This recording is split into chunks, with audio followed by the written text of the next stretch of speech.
Hello, this is Lilian, welcoming you to the 1937th edition of the Enfield Talking newspaper, Dateline the 16th of January 2014. The readers this week are Joan, Beverley, and myself, Lilian, with Cassandra and Colin on the controls.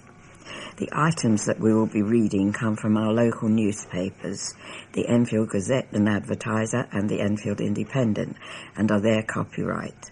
Our title music is Country Rock Polka, composed by Pat Preddy, Fernand Boulard, Harry Brewer, and performed by Jean-Jacques Perry, and is used with his kind permission. Local stories include Support Life-Saving Air Ambulance, urges MP. Benefits cap hits 1,500 households. Council to crack down on super-strength alcohol. And spitting won't stop. And I've got some special news items to read before we go on. The first one is the Chase, Southbury and Town Ward Area Forum will take place on Thursday, the 23rd of January 2014 at 7:30 p.m. in the conference room at the Civic Centre, Silver Street, Enfield. The next one is Moorfields Eye Hospital NHS Foundation Trust is holding a drop-in session in January to offer people a chance to find out more and give their views on a proposal to move its central London hospital from City Road near the Old Street roundabout to the King's Cross Euston area. The January session will take place on Friday the 24th of January 2014 between 10 a.m. and 6 p.m. in the main entrance of Moorfields Eye Hospital in City Road. Local people, patients and others with an interest in Moorfields can also find out more and contribute their views by downloading a copy of the engagement document, which includes a feedback form from the hospital's website at www.moorfields.nhs.nhs.nhs.uk.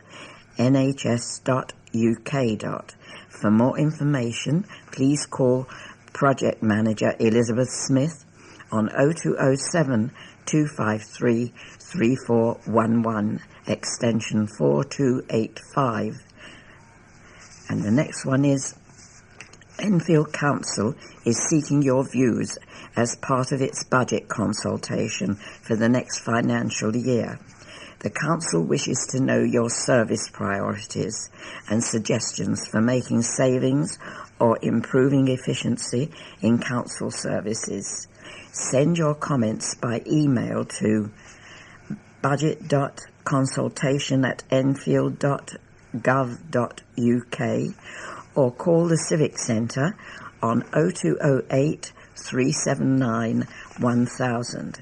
The deadline for responses is the 30th of January 2014. And the next one is William Shakespeare's Othello will be performed at the Millfield Theatre, Edmonton on Monday the 27th of January at 7:30 p.m.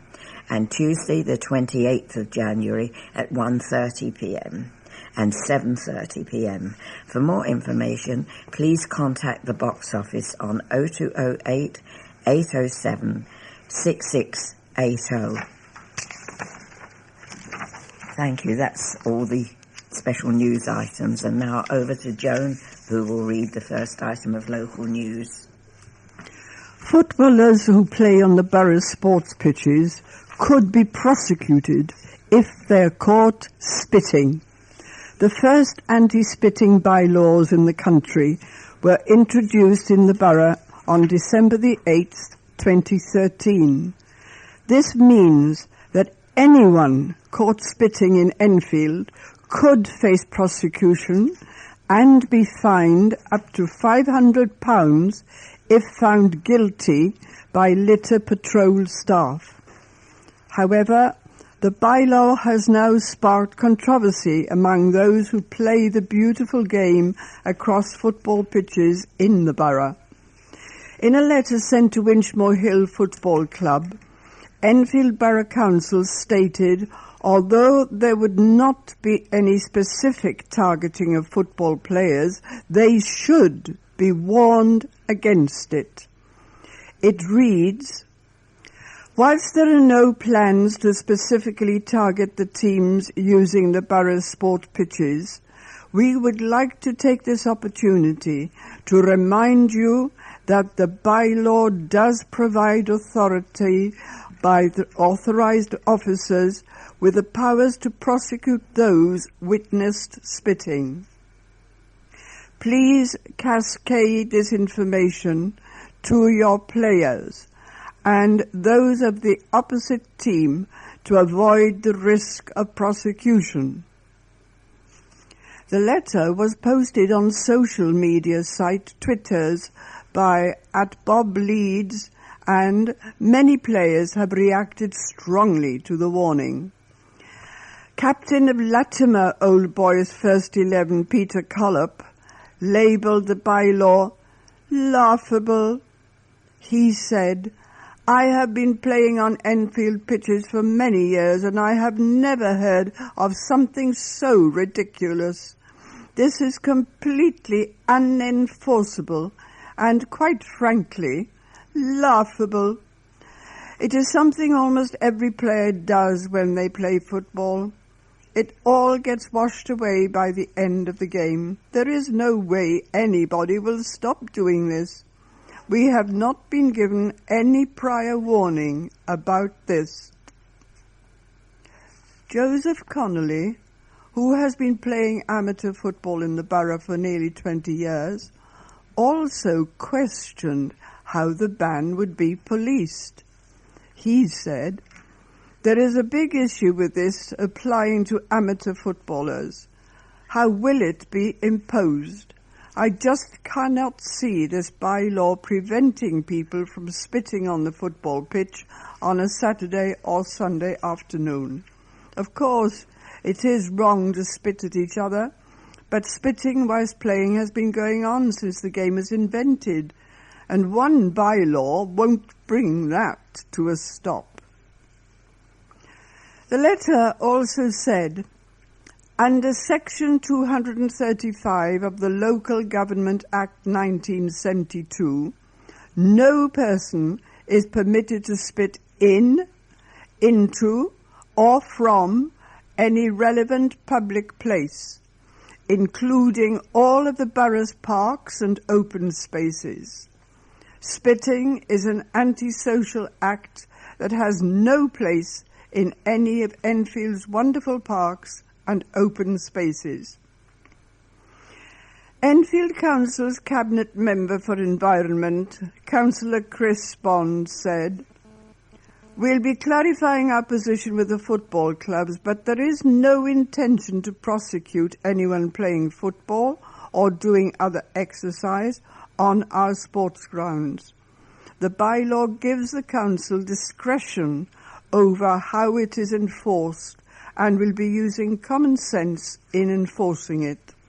The original letter was intended to be a polite request asking footballers not to spit because it is a revolting habit, but was overzealous in tone and did not reflect the spirit of the bylaws.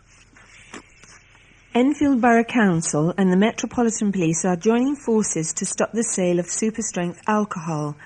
They are attempting to crack down on the availability of cheap, strong booze, which usually contains more than 6.5% alcohol.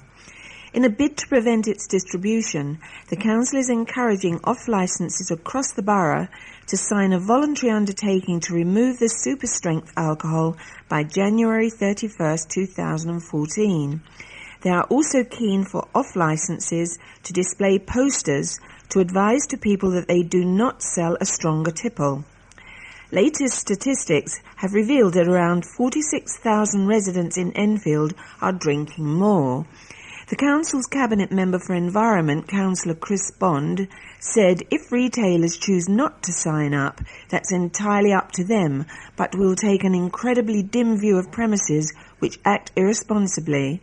and will take very strong action against those that are unwilling or unable to behave responsibly.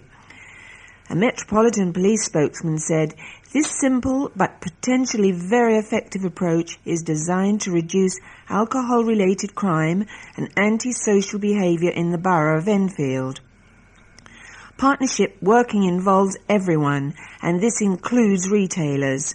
I urge local off-licences to sign up to this voluntary ban. By doing so, they will be making a meaningful contribution to improving community safety across the borough. The ban is believed to be one of the first of its type in the capital." Edmonton MP Andy Love has encouraged residents to donate to London's air ambulance as the life-saving charity service celebrates its 25th anniversary. Mr. Love praised the work of the air ambulance last Thursday as he highlighted the 44 critical incidents the service was called to attend people in Edmonton during 2013. Mr. Love said hundreds of people in Edmonton have the air ambulance crew's fast and effective work over the past 25 years to thank for their lives. The fact that the service attended 44 incidents in my constituency last year alone gives us some idea of the mammoth undertaking they have to save lives across the capital. Road traffic accidents, falls from height, stabbings and shootings, and many other incidents come within the remit of the air ambulance. Mr. Love is hoping that by highlighting its efforts, the charity will gain the funds to acquire a much-needed second helicopter and additional pilots, which it said will enable it to reach an additional 400 patients a year. Graham Hodgkin, Chief Executive of London's Air Ambulance, said, "It is thanks to the generosity of the people of London that we are here today commemorating this milestone. We are constantly looking for ways to enhance our service, and by raising money to acquire a second helicopter and to recruit more crew, we believe we will be able to reach more patients by air, giving them a better chance of survival. We urge the people and businesses of London to sign up as regular supporters to the charity to help us save more lives together. Since its inception, the service has treated more than 30,000 critically injured patients in the capital and attended most major incidents. From its base at the Royal London Hospital in Whitechapel, East London, the helicopter can reach any patient inside the M25 within 15 minutes. Mr. Love added, "The reality is that without its service, many more people would die, and with a second helicopter, many more people would live. Please donate if you can. Donations can be made at www.londonsairambulance.co.uk/donate. A man whose Edmonton home was hit by lightning on Monday evening said it was like a bomb explosion. John Blackos, 64, of Croyland Road, was sitting on the sofa watching television with his wife Anna, aged 62, just before 6 p.m, when the chimney of the house they have owned for more than 20 years was struck by a lightning bolt. "We were sitting in the front room watching TV and suddenly heard a huge bang," said the mechanical engineer. "It sounded like a bomb explosion, and the next moment debris and dust came down through our chimney and landed down through our fireplace, and the electricity went off, leaving us all in the dark. I ran out and realized the house had been hit by lightning, so I went back inside and quickly turned off the gas. We felt quite panicked." The London Fire Brigade sent 2 fire engines to the house, and officers from Enfield Police cordoned off Croyland Road between the junctions of Balham Road and Chiswick Road. An LFB spokeswoman said, "The chimney was in a precarious position, so we broke part of it off and moved the bricks onto the ground." Mr. Blackhouse's car was damaged after being hit by bricks which had fallen down from the chimney while the roof of his home was damaged, as was the roof of neighbouring property, which is currently unoccupied. The 64-year-old said his son Alex, aged 30, had been in contact with his insurance company, who had told the family they would send cleaners to deal with a layer of black dust which is gathered in the living room as a result of the first lightning strike. "I think we were hit because our chimney is slightly higher than our neighbours. That might have attracted the lightning," said Mr. Blackhouse. "I would like to thank the police and the fire brigade because they responded immediately." The fire brigade said the incident was under control before 7:30 p.m. and the road was reopened at 9:20 p.m. More than 1,500 households in the borough have had their benefits slashed since handouts were capped at £500 a week, making Enfield the worst hit area in the country. Figures released last week by the Department for Work and Pensions revealed that 1,548 households were affected by the benefits cap between April and November last year. The cap limits the amount of benefits a household can receive to £26,000 a year or £500 per week. Enfield topped the list, followed by Brent in northwest London, where 1,228 households had their benefits cut. In neighbouring Barnet, 565 families were hit. Father of three, Safouleh Hosseini, 44, of South Eastern Avenue, Edmonton, has been out of work since having to give up a job as a delivery driver in January last year because of a back problem. Since the cap came into force, his family is experiencing a shortfall of £180 a month, which is currently covered by discretionary housing benefit, a council funding pot available for residents struggling to paying rent or council tax. But Mr. Hosseini said he had been told he must reapply for the handout next month.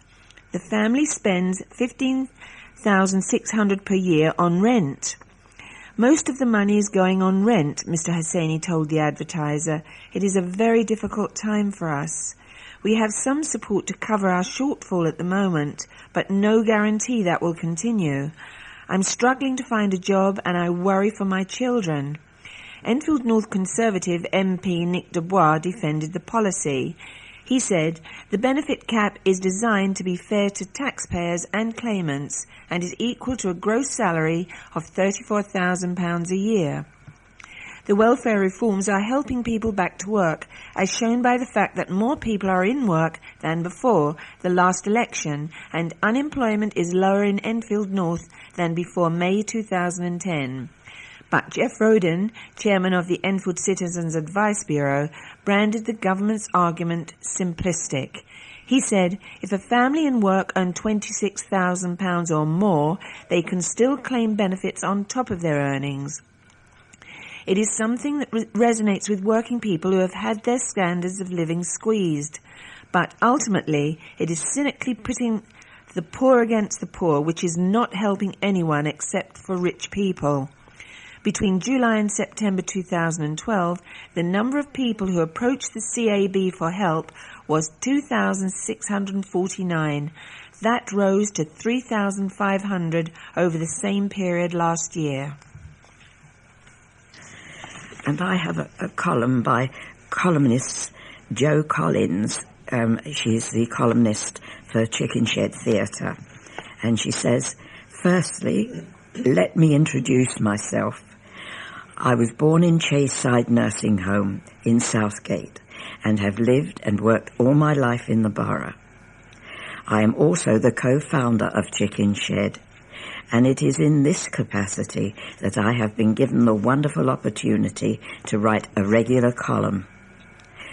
40 years ago, I met Mary Ward, a teacher, who had moved to the area. She was encouraged to get involved with the youth club at the Church of Christ, the King, in Bramley Road. Eventually, after continued persuasion, nay, nagging, she strolled down there from her house in Oakwood.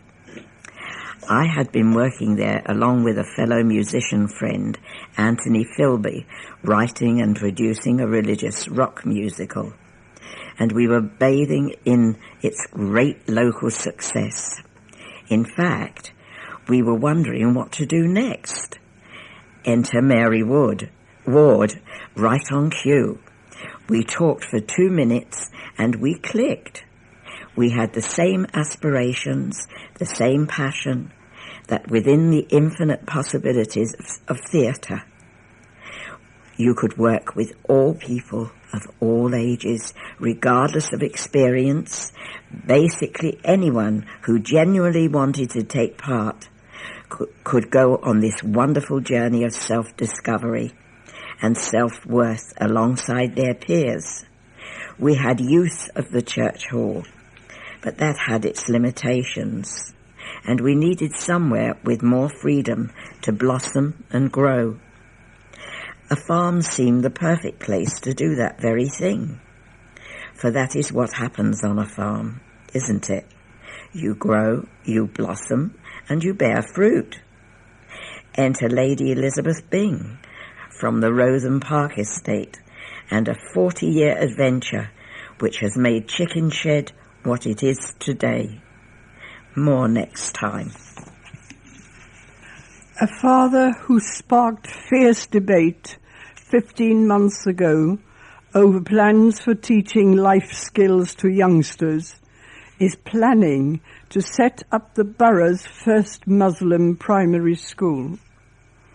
Mark Barrett, 45, of Avenue Road, Southgate, told the Advertiser in October 2012 that he wanted to create an education that would specialize in preparing children for life outside the school gates. After he was inundated with responses to his proposals, he joined forces with a group of other parents and teachers interested in setting up an entirely different kind of school in this borough. And this steering committee is now on the verge of submitting a proposal for a new Muslim-free school in Enfield to the Department for Education. Mr. Barrett is a convert to Islam and explained he was spurred into action after years of trying to fit religious education around his children's schooling. My kids have been confused about their identity, said Mr. Barrett. They go to a madrasa in Southgate on Saturdays, as well as their ordinary primary on weekdays. They do sometimes wonder about which side of themselves they have to show. Watching them struggle with this dilemma prompted him to think about how he could create a school that could unify both parts of his children's lives. We want to show what the original inspiration of Islam was about, he said. It was egalitarian, and we want a school that turns religion to how it should be, that teaches fully what it means to be a British Muslim in the 21st century. Mr. Barrett's original ambition was to teach parenting, do-it-yourself, cookery, and other life skills to primary school children, and he insists that he still wants these skills to be taught in any school which the group manages to establish. On Fridays, we would want the pupils to go out into their communities and build relationships in those communities and link it to their faith as Islam teaches that we should be a blessing to humanity, he said. At this stage, Mr. Barrett and his colleagues are keen to consult parents to find out if there is a need and a demand in this area for a new primary school. The group is thinking about sites in Edmonton or Palmer's Green and will be holding meetings at Green Towers Community Centre in Plevna Road, Edmonton, on January the 25th, and at Trinity at Bowes Community Centre in Palmerston Road, Palmer's Green, on February the 1st. To find out more details, log on to www.thefcschool.org or email newfaithschool@gmail.com. A man has praised hospital emergency staff for the fantastic care his wife received. Joan Lee, 87, of Crofton Way, Enfield, fell ill with a chest infection on the evening of December 29th, and her husband Roy, 85, who has cared for her ever since she suffered a stroke in 2006, immediately called 111 for help. Mr. Lee became concerned when his wife did not open her eyes or mouth, having suffered from a bad cough and breathing problems for a number of days. I was very worried and I rang 111, he told the Advertiser. Luckily, the lady on the other line was fantastic. She kept me on the phone while she arranged for a paramedic to be sent to our home, who arrived within 10 minutes. Mr. Lee said that the paramedic immediately phoned an ambulance, which arrived within 15 minutes and took the couple to Barnet Hospital.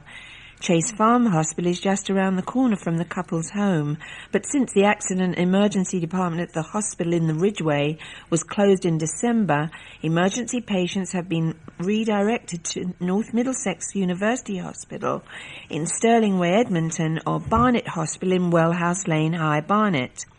Mrs. Lee, a great-grandmother, was resuscitated at Barnet A&E. Her husband said the A&E was very busy, but a doctor and nurse came straight away to do tests on my wife and get an X-ray done. By 10 p.m. they had found her a bed on Quint's ward in a nice ensuite room. I could not fault the hospital whatsoever. It did surprise me because of everything you read. The staff and treatment my wife received were absolutely fantastic. It has left me with a very good feeling. Mrs. Lee was diagnosed with a chest and urine infection and was prescribed antibiotics. She was discharged on January 2nd and is now recovering at home. Lorraine Chowdhury, matron at Barnet Hospital's A&E department, said, "I thank Mr. Lee for taking the time to make these comments, particularly when experiencing the worry of his wife's sudden illness. As matron of the emergency department, it is wonderful to hear of Mr. and Mrs. Lee's positive experience, and I will certainly pass this on to the team." The Bishop of London made a special visit to an Enfield church to celebrate its 7th anniversary. The Right Reverend Richard Charteris joined 170 members of Grace Church Highlands, World's End Lane, Enfield, as the church commemorated 7 years since it opened. The church was open to serve the community of Highlands Village and was started by 34 people. The Sunday congregation now has more than 120 regular attendees.